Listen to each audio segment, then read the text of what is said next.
Selamat pagi anak-anak ibu, bagaimana kabar kalian hari ini? Semoga kalian semua dalam keadaan sehat dan tetap semangat belajar dari rumah. Kita awali pembelajaran kita hari ini, kita berdoa atas nama Bapa, Putra, dan Roh Kudus. Amin. Bapa kami yang ada di dalam surga, dimuliakanlah namamu, datanglah kerajaanmu, jadilah kehendakmu di atas bumi seperti di dalam surga. Berilah kami rezeki pada hari ini, dan ampunilah kesalahan kami, seperti kami juga mengampuni orang yang bersalah kepada kami. Dan janganlah masukkan kami ke dalam pencobaan, tetapi bebaskanlah kami dari yang jahat. Amin. Atas nama Bapa, Putra, dan Roh Kudus. Amin. Nah, anak-anak ibu, hari ini kita belajar dari tema 3, yaitu peduli terhadap makhluk hidup. Subtema 3, ayo cintai lingkunganmu, pembelajaran yang ketiga. Tujuan pembelajaran kita hari ini yang pertama adalah memahami huruf kapital dan tanda baca dalam laporan hasil wawancara. Yang kedua, memahami perawatan hewan dan tumbuhan. Jadi hari ini Ibu Guru akan menjelaskan dua pembelajaran, yaitu pembelajaran bahasa Indonesia dan pembelajaran IPA. Nah, yang pertama Ibu Guru akan menjelaskan pembelajaran bahasa Indonesia, yaitu penggunaan huruf kapital dan tanda baca dalam laporan hasil wawancara. Nah, sebelumnya sudah kita jelaskan tentang wawancara dan kegiatan wawancara ya. Nah, di sini kita akan menuliskan hasil laporan wawancara dengan memperhatikan huruf kapital dan tanda baca. Yang pertama adalah huruf kapital. Nah, huruf kapital ini digunakan sebagai huruf pertama unsur nama orang termasuk julukan. Contohnya adalah Anggita. Nah, Anggita ini kan nama orang. Jadi Anggita ini huruf A-nya kita menggunakan huruf kapital atau huruf besar. Berarti setiap awal dari nama orang kita menggunakan huruf kapital. Yang kedua, huruf kapital dipakai pada awal kalimat dalam petikan langsung. Contohnya, adik bertanya, "Kapan kita pulang?" Ya. Nah, di sini huruf K, kapan kita pulang, dia merupakan petikan langsung. Jadi huruf K-nya ini kita menggunakan huruf kapital. Yang ketiga, huruf kapital dipakai sebagai huruf pertama kata penunjuk hubungan kekerabatan. Nah, contoh hubungan kekerabatan itu yaitu ayah, ibu, kakak, adik, paman, dan juga bibi. Contohnya adalah, silakan duduk dik, kata orang itu. Nah, di sini ada hubungan kekerabatan yaitu kata dik atau adik. Jadi huruf D-nya ini menggunakan huruf kapital. Dan setiap kalimat itu, awal kalimat itu selalu menggunakan huruf kapital. Nih, dapat kita perhatikan. Silakan, S-nya merupakan huruf kapital. Adik bertanya, ini merupakan awal kalimat, hanya menjadi huruf kapital atau huruf besar. Selanjutnya adalah tanda titik dan tanda koma. Nah, diperhatikan di sini, ini merupakan simbol dari tanda titik. Sedangkan ini merupakan simbol dari tanda koma. Nah, sekarang yang pertama itu adalah tanda titik. Nah, tanda titik ini dipakai pada akhir kalimat pernyataan. Contohnya, mereka duduk di sana. Nah, diakhiri dengan tanda titik. Contoh lainnya, kami sedang belajar di dalam kelas. Nah, di dalam kelas diakhiri dengan tanda titik karena itu merupakan kalimat pernyataan. Tanda titik juga dipakai untuk memisahkan angka jam, menit, dan detik yang menunjukkan waktu atau jangka waktu. Misalnya, di sini pukul 1:35:20 ya. Nah, ini menandakan jam. Untuk memisahkan jam dengan menit kita gunakan tanda titik. Untuk memisahkan menit dengan detik kita menggunakan tanda titik. Jadi kita baca pukul 1:35:20 atau pukul 1:35:20. Nah, yang kedua, tanda koma.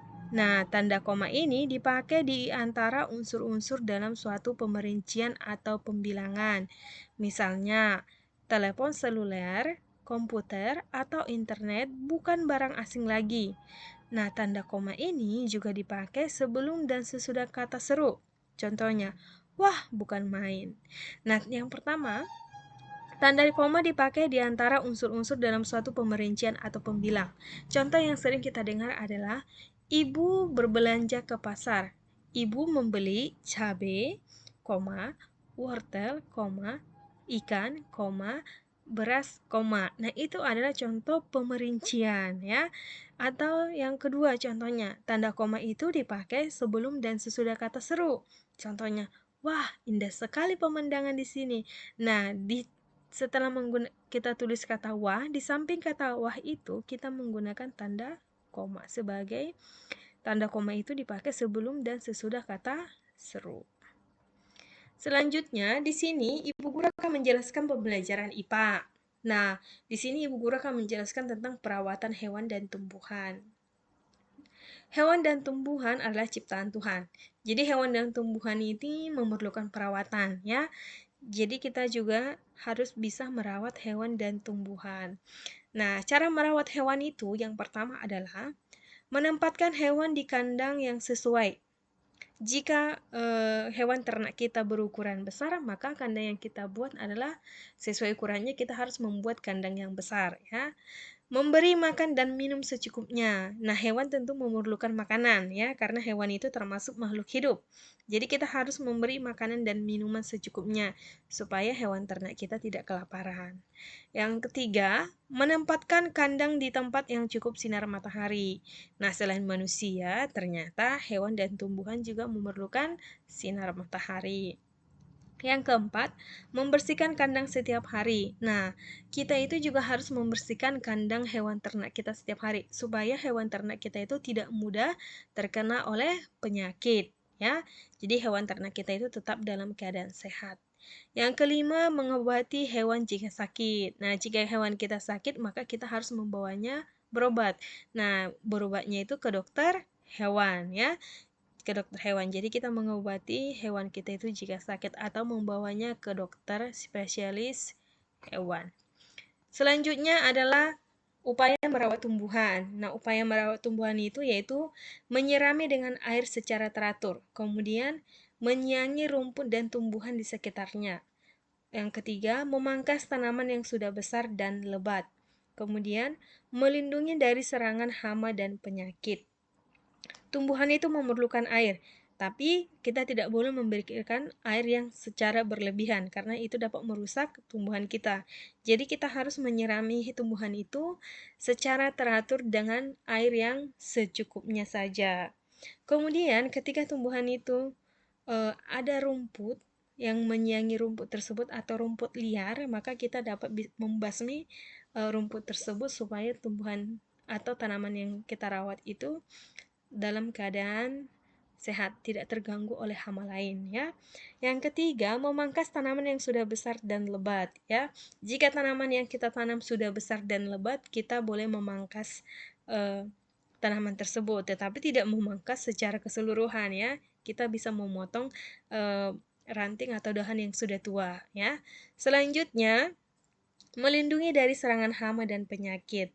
Sama seperti hewan, tumbuhan juga bisa sakit ya. Tumbuhan juga bisa sakit. Jadi jika hewan sakit, maka kita bawa ke dokter hewan. Nah, jika tumbuhan kita memiliki penyakit, maka kita harus memberinya pestisida ya untuk membunuh serangan atau hama yang ada pada tubuh dari tumbuhan tersebut supaya tumbuhan tersebut menjadi tumbuhan yang sehat ya. Jadi dia tidak sakit atau tidak memiliki penyakit ya. Nah, itulah upaya merawat tumbuhan. Selanjutnya di sini Ibu akan menjelaskan tentang kegiatan penghijauan. Nah, upaya merawat tumbuhan tadi itu kan tujuannya itu untuk merawat lingkungan kita ya. Nah, selain kita merawat tumbuhan, kegiatan merawat lingkungan kita atau sekitar kita dapat kita lakukan juga dengan kegiatan penghijauan. Nah, penghijauan itu merupakan kegiatan menanami lahan yang kosong dengan aneka jenis tanaman ya. Jadi jika ada lahan yang kosong, maka lahan kosong tersebut dapat kita tanami dengan berbagai jenis tanaman. Karena tumbuhan ini sangat memberikan pengaruh yang sangat penting bagi manusia ya. Nah, manfaat dari kegiatan penghijauan ini yang pertama, mengurangi erosi tanah. Yang kedua, mencegah banjir dan tanah longsor. Yang ketiga, menyerap polusi udara. Yang keempat, menghasilkan oksigen. Yang kelima, menjaga cadangan air di tanah. Yang keenam, mengurangi dampak efek rumah kaca. Nah, itu adalah contoh dari manfaat kegiatan penghijauan. Jadi jika kita melakukan penghijauan, yaitu menanami lahan yang kosong, manfaatnya sangat banyak sekali bagi kita. Ya, jadi kita jika ada kegiatan penghijauan maka kita harus ikut serta dalam kegiatan tersebut karena kita ingin mendapatkan manfaat dari kegiatan penghijauan tersebut ya.